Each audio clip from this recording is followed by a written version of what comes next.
100 ml kita taruh di gelas pertama, kemudian gelas yang kedua kita juga isi air 100 ml dengan garam 3 sendok.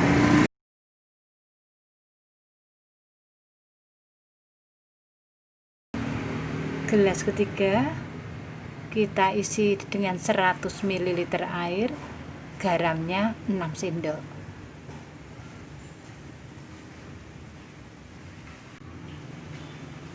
Wortelnya sebanyak 3 biji, nanti masing-masing kita masukkan ke dalam gelas.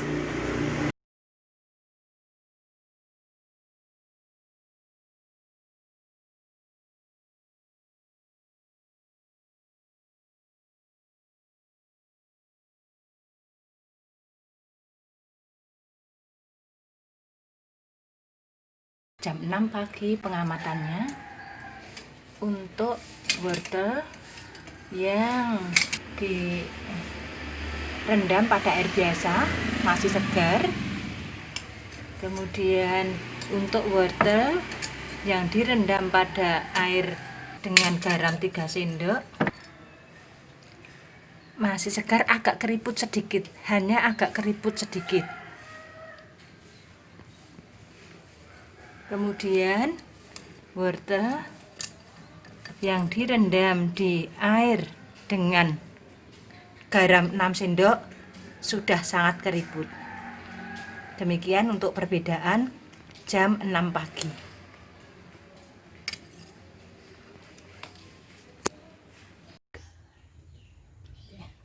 Waktu jam 1 siang, keadaan wortel yang direndam di air tanpa ada larutan apa-apa masih terlihat segar, tetapi memang ada sedikit keriput, tapi masih segar.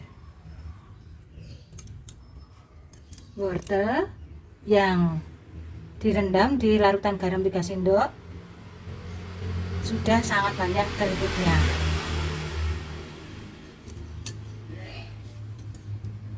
Dan wortel yang direndam di larutan garam 6 sendok sudah sangat-sangat keriput sekali.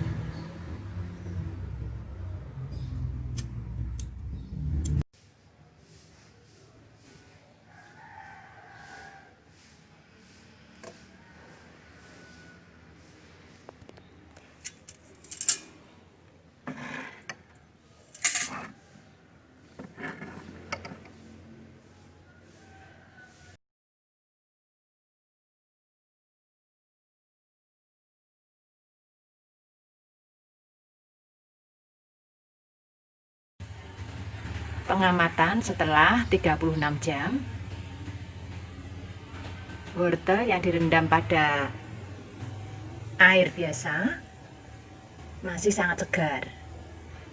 Kemudian airnya keruh.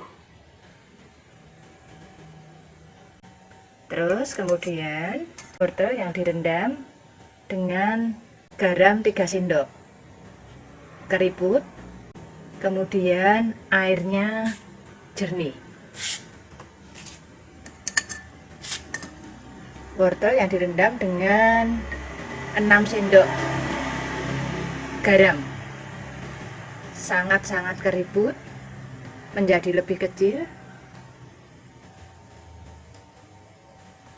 dan airnya jernih.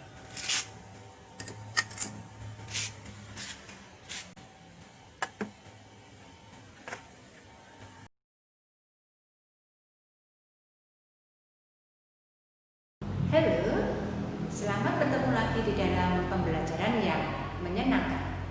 Belajar itu menyenangkan. Pada pertemuan saat ini akan dibahas mengenai sifat kolegatif larutan yang ketiga, yaitu tekanan osmotik. Apabila dua larutan yang berbeda konsentrasinya dimasukkan dalam suatu wadah dan diantaranya dikasih selaput semi-permeable, maka nanti pelarut-pelarut dari larutan yang konsentrasinya rendah akan masuk merembet melalui Selaput semi-permeabel tersebut dalam larutan yang lebih pekat. Selaput semi-permeabel adalah selaput yang hanya bisa dilewati oleh molekul-molekul zat larut saja. Sedangkan molekul-molekul zat larut tidak bisa melewati selaput semi-permeabel. Nah, peristiwa di mana terjadi perembesan molekul-molekul zat pelarut yang melalui selaput semi-permeabel dari larutan yang konsentrasinya rendah ke larutan yang konsentrasinya lebih tinggi disebut peristiwa osmosis. Nah, berdasarkan percobaan yang sudah kita lakukan, kita bisa mempelajarinya di dalam larutan osmotik ini. Ada kadar air di dalam wortel. Kemudian kalau wortel kita masukkan ke dalam larutan garam merupakan larutan yang lebih pekat daripada kandungan air di dalam wortel. Wortelnya itu merupakan selaput semi-permeabelnya. Nah, sehingga molekul-molekul air yang ada di dalam wortel akan merembes keluar, masuk ke dalam larutan garamnya. Sehingga wortel akan mengerut dan mengering, serta wortelnya akan mengecil. Sedangkan cairannya, untuk cairan di dalam larutan yang kedua dan ketiga tetap jernih, karena tidak ada pengaruh kotoran apapun juga. Sedangkan di larutan pertama, untuk wortel yang dimasukkan ke dalam air saja, larutannya menjadi keruh. Kenapa? Karena ada kotoran-kotoran yang terlarut di wortel yang masuk ke air, sehingga airnya menjadi keruh. Jadi akibat peristiwa osmosis, yaitu merembesnya molekul-molekul pelarut dari zat atau larutan yang lebih rendah konsentrasinya ke larutan yang lebih pekat konsentrasinya, maka tekanan hidrostatis pada wadah yang berisi larutan pekat menjadi besar. Nah, sehingga karena ada tekanan hidrostatik yang besar, maka molekul larutan encernya tidak bisa lagi merembes ke dalam larutan pekat. Nah, keadaan yang demikian ini, tekanan hidrostatik yang dihasilkan dari proses osmosis yang menahan merembesnya molekul-molekul pelarut disebut tekanan osmotik. Nah, menurut Feinberg, tekanan osmotik dari larutan encer itu nanti akan memenuhi persamaan gas ideal. Jadi bisa dirumuskan karena berlaku sesuai dengan tetapan gas ideal, maka untuk N mol, masing-masing molnya sebanyak N, maka tiap gas berlaku dari rumus gas ideal PV sama dengan NET.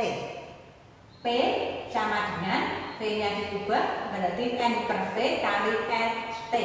Kayak kita tahu bahwa N per V-nya ada molaritas, sehingga P sama dengan molaritas kali R kali T-nya. Dimana nanti untuk larutan itu P sama dengan P-nya, sehingga P sama dengan M kali R kali T.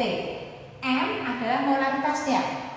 Seperti yang dulu, untuk mencari molaritas bisa dimasukkan langsung gram per ml kali 1000 per V dikalikan R kali T-nya, dimana ini satuannya nanti untuk satuan mililiter volumenya.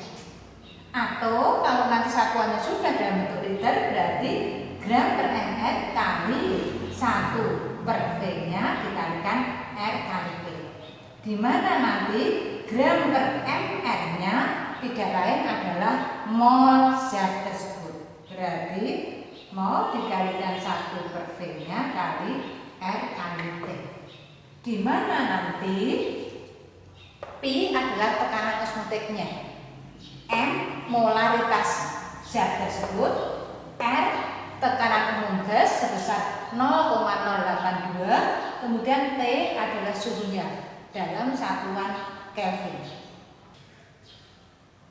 G-nya atau gramnya adalah massa zat yang terlarut. Mr adalah molekul relatif dari zat tersebut. Jadi untuk sifat koligatif larutan dipengaruhi dari larutan elektrolit ataupun non elektrolit. Sehingga untuk osmotik larutan pi juga menggunakan dua hal tersebut, dipengaruhi oleh larutan elektrolit ataupun larutan non-elektrolit. Sehingga untuk tekanan osmotik larutan non-elektrolit dirumuskan pi sama dengan M kali R kali T saja, karena tidak dipengaruhi oleh ion-ionnya. Sedangkan untuk yang larutan elektrolit, maka nanti tekanan osmotiknya dipengaruhi dari ion-ionnya. Jadi ada faktor Van Hoek-nya atau I-nya. Ya, maka dirumuskan pi sama dengan M kali R kali T kali I, di mana I itu faktor Van Hoek, yaitu 1 ditambah M-1 kali alfa. Sehingga untuk tekanan osmotik larutan elektrolit dirumuskan pi sama dengan M kali R kali T 1 plus M-1 kali alfa, di mana M-nya molaritas, R-nya tetapan umum gas, T-nya suhu dalam bentuk Kelvin, kemudian N-nya adalah jumlah ion-ion dari larutan tersebut. Alfanya adalah derajat ionisasinya. Contoh soalnya, tentukan tekanan osmotik jika 0,5 mol sukrosa dilarutkan dalam air sampai volume 750 ml pada suhu 25 derajat Celcius. Untuk menjawab soal sifat koligatif larutan, langkah pertama yang harus ditentukan adalah termasuk sifat koligatif larutan elektrolit atau yang sifat koligatif larutan non-elektrolit. Kita lihat sukrosa. Sukrosa termasuk larutan non-elektrolit, sehingga rumus pi sama dengan M dikalikan R dikalikan T. Tidak terpengaruh dengan ionnya. Molaritasnya adalah mol. Karena molaritas belum ada, maka kita masukkan rumus yang berikutnya. Mol dikalikan 1 per V-nya. Kalau volumenya dalam bentuk liter. Kalau volumenya dalam bentuk mililiter, maka bukan 1, gunakan yang 1000. N kali 1000 per V dikalikan R dikalikan T. N-nya ketemu 0,25 dikalikan 1000 per 750, R-nya 0,082, T-nya harus satuan Kelvin. Dari 25 derajat Celcius diubah menjadi Kelvin, ditambahkan 273, jadi 294.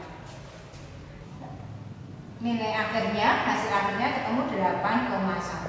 Sehingga pi sama dengan 8,1 ATM.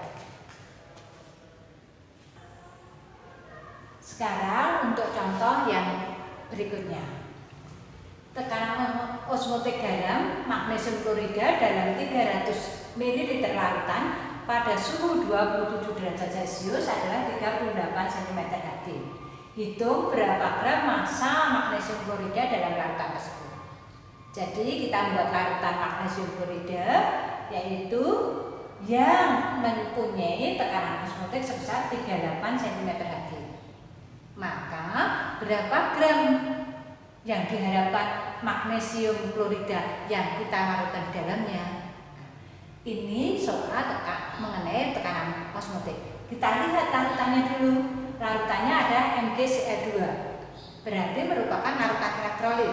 Kalau larutan elektrolit, gunakan rumus pi yang menggunakan faktor Van Hoek karena terpengaruh oleh ion-ionnya.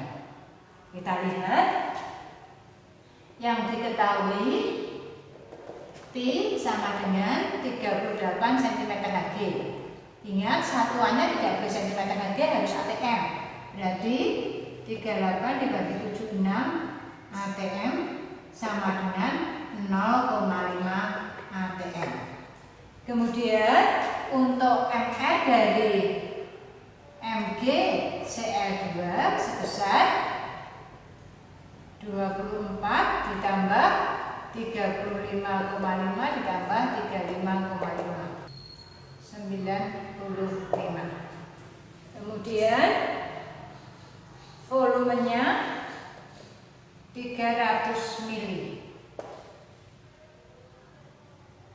suhunya atau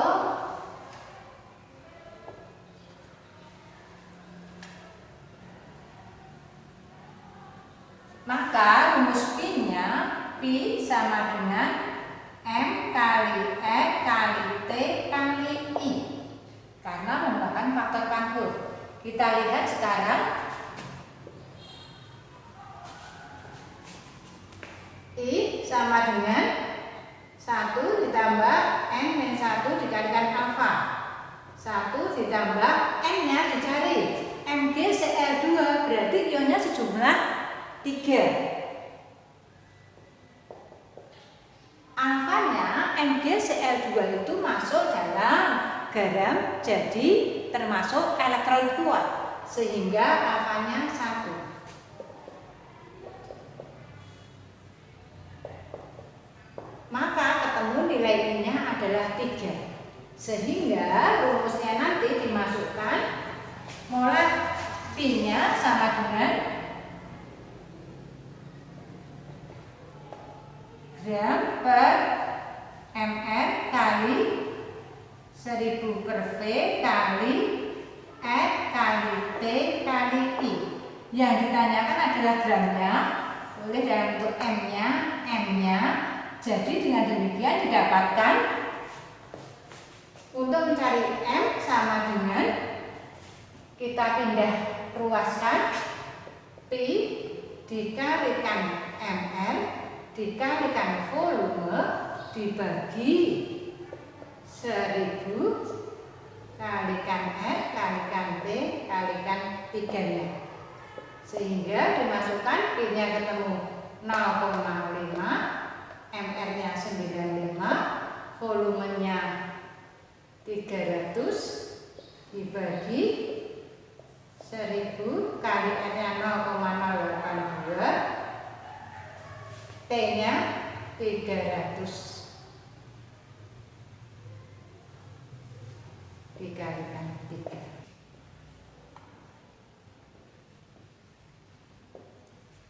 Jadi massa magnesium klorida yang harus kita lakukan sampai volume 300 ml adalah sebesar 0,193 gram.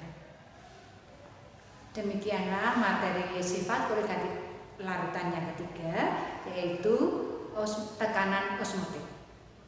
Belajar itu menyenangkan.